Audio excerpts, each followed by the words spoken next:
આકાશવાણી ભુજ સમાચાર અશરફ નથવાણી વાંચે છે. નમસ્કાર. ટ્રેક પોલિસિંગની દિશામાં રાજ્ય પોલીસે વધુ એક સિદ્ધિ હાંસલ કરી છે. પોલીસે નેશનલ ઓટોમેટેડ ફિંગરપ્રિન્ટ આઇડેન્ટિફિકેશન સિસ્ટમની મદદથી ગત 9 મહિનામાં 80 ગુનાના ભેદ ઉકેલ્યા છે. આ અંગે માહિતી આપતા રાજ્યના પોલીસ વડા વિકાસ શાહે કહ્યું કે ટેકનોલોજીનો ઉપયોગ ગુના ઉકેલવાની પ્રક્રિયાને વધુ ઝડપી અને સચોટ બનાવશે. રાજ્યની પોલીસ સ્માર્ટર અને પ્રોફેશનલ પોલિસિંગ માટે ટેકનોલોજીનો ઉપયોગ કરવા કટિબદ્ધ છે તેમ તેમણે ઉમેર્યું હતું. નેફિસના આવ્યા પછી આ જે તમામ ફિંગરપ્રિન્ટ્સ છે એ હવે રાષ્ટ્રીય લેવલ ઉપર એટલે તમામ જગ્યાની જે આ ફિંગરપ્રિન્ટ આપણે કલેક્ટ કરીએ છીએ બનાવના સ્થળ ઉપરથી એ ત્યાં અપલોડ થઈ જાય છે. ગુજરાતના પણ થાય, તામિલનાડુના પણ થાય, યુપીને પણ થાય અને આસામના પણ થાય, દરેક જગ્યા થાય. એટલે આજે આશરે 1.25 કરોડ જેવા ડેટા નેફિસમાં છે. એમાં આશરે 21 લાખ ગુજરાત રાજ્યના પણ છે. જિલ્લાભરમાં આજે ભાઈ બહેનના પાવન પ્રેમના તહેવાર ભાઈ બીજની ઉજવણી કરવામાં આવી રહી છે. આજે બહેનોએ ભાઈના માથે તિલક લગાવી તેમના લાંબા આયુષ્ય માટે પ્રાર્થના કરી હતી, તો ભાઈઓ દ્વારા બહેનોની સલામતી અને સંભાળનો સંકલ્પ લેવામાં આવ્યો હતો.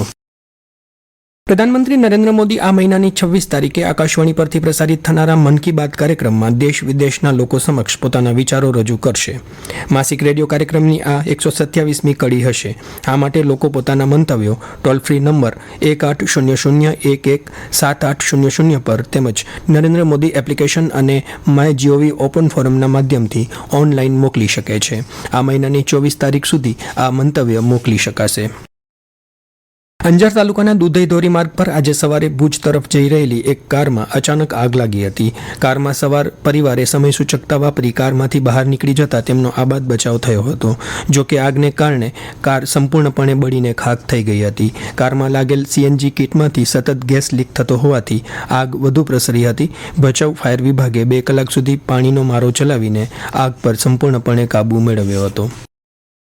આવતીકાલે રાષ્ટ્રસંઘ દિવસની ઉજવણી કરવામાં આવશે. વર્ષ 1945માં 24મી ઓક્ટોબરે રાષ્ટ્રસંઘની વિધિવત સ્થાપના થઈ હતી. બીજા વિશ્વયુદ્ધ પછી આંતરરાષ્ટ્રીય સંઘર્ષની સ્થિતિમાં હસ્તક્ષેપના ઉદ્દેશ્ય સાથે તેની સ્થાપના કરાઈ હતી. પ્રસ્તુત છે એક અહેવાલ. આંતરરાષ્ટ્રીય આર્થિક, સામાજિક અને માનવતાવાદી સમસ્યાઓના ઉકેલમાં આંતરરાષ્ટ્રીય શાંતિ અને સહકારને ઉત્તેજન આપવા માટે સંયુક્ત રાષ્ટ્ર સંઘની સ્થાપના કરવામાં આવી. 1945ના વર્ષની 24મી ઓક્ટોબરે વિશ્વ શાંતિ અને વિશ્વ પ્રજાના કલ્યાણના હેતુથી સંયુક્ત રાષ્ટ્ર સંઘની સ્થાપના થઈ. યુએનની સ્થાપના સમયે 51 સભ્ય રાષ્ટ્રોની સંખ્યા 193 સુધી પહોંચી છે. સંસ્થાનો મુખ્ય હેતુ આંતરરાષ્ટ્રીય શાંતિ અને સલામતી જાળવવી, આંતરરાષ્ટ્રીય આર્થિક, સામાજિક, સાંસ્કૃતિક, માનવીય પ્રશ્નોના નિકાલ, લોકોના માનવ હક્કો અને મૂળભૂત સ્વતંત્રતા પ્રત્યે માનની લાગણી ઉત્પન્ન કરવા સહકાર સાધવો તે છે. કલ્પના શાહ, આકાશવાણી ભુજ. 22મી સપ્ટેમ્બરથી શરૂ કરાયેલ જીએસટી બચત ઉત્સવ સમાજના તમામ વર્ગના લોકોને લાભ આપી રહ્યો છે. આ અંગે ભુજના શિક્ષિકા શિખા શર્માએ પોતાની પ્રતિક્રિયા આપી હતી. As a mother teacher work करती हूँ और मैं मिडिल क्लास से बिलोंग करती हूँ. मैं सबसे पहले बहुत बहुत धन्यवाद कहना चाहूँगी हमारे प्रधानमंत्री श्री नरेंद्र मोदी जी को कि जिस तरह से उन्होंने जीएसटी कम की है, उसे देखते हुए ये लगा कि उन्होंने सबसे ज़्यादा एक मिडिल क्लास फैमिली वालों के लिए बहुत सोचा है. वो मुझे बहुत अच्छा लगा और ये जीएसटी कम होने से शायद हम पिछले दिवाली से इस बार दिवाली बहुत अच्छी तरीके से मना रहे हैं. मैं फिर से एक बार तहे दिल से धन्यवाद कहना चाहूँगी. बहुत बहुत धन्यवाद. ઓસ્ટ્રેલિયાએ ભારતને બીજી એક દિવસીય મેચમાં 2 વિકેટે હરાવી બંને મેચ સાથે 3 મેચની શ્રેણી જીતી લીધી છે. આજે એડિલેડ ખાતે રમાયેલી મેચમાં ભારતીય ટીમે 9 વિકેટે 264 રન કર્યા હતા, જેમાં રોહિત શર્માના 73 અને શ્રેયસ અય્યરના 61 રન મુખ્ય હતા.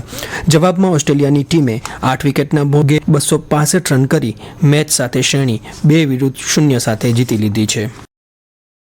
દિવાળી વેકેશન શરૂ થતાં જ જિલ્લાના પર્યટન અને ધાર્મિક સ્થળો ખાતે પ્રવાસીઓનો ધસારો જોવા મળી રહ્યો છે. સફેદ રણનો વિશિષ્ટ નજારો, સમૃદ્ધ સાંસ્કૃતિક વારસો અને શાંતિનો અનુભવ કરવા માટે લોકો ઉત્સુક બન્યા છે. રણોત્સવની ટેન્ટ સિટી અને વિવિધ રિસોર્ટ એડવાન્સ બુકિંગ થઈ ચૂક્યા છે. રણોત્સવ ઉપરાંત ભુજમાં આવેલ આઈના મહેલ, પ્રાગ મહેલ, સ્મૃતિવન તેમજ વિશ્વ વિરાસત સ્થળ ધોળાવીરાની મુલાકાત લેવા માટે પણ પ્રવાસીઓ ઉમટતા હોય છે. રોડ ટુ હેવનની મુસાફરી, કાળા ડુંગરનો નયનરમ્ય સૂર્યોદય, સૂર્યાસ્ત અને માંડવીનો રમણીય બીચ પણ વેકેશનમાં પ્રવાસીઓ માટે આકર્ષણના કેન્દ્ર બન્યા છે. આ સાથે સમાચાર બુલેટિન પૂરું થયું. નમસ્કાર.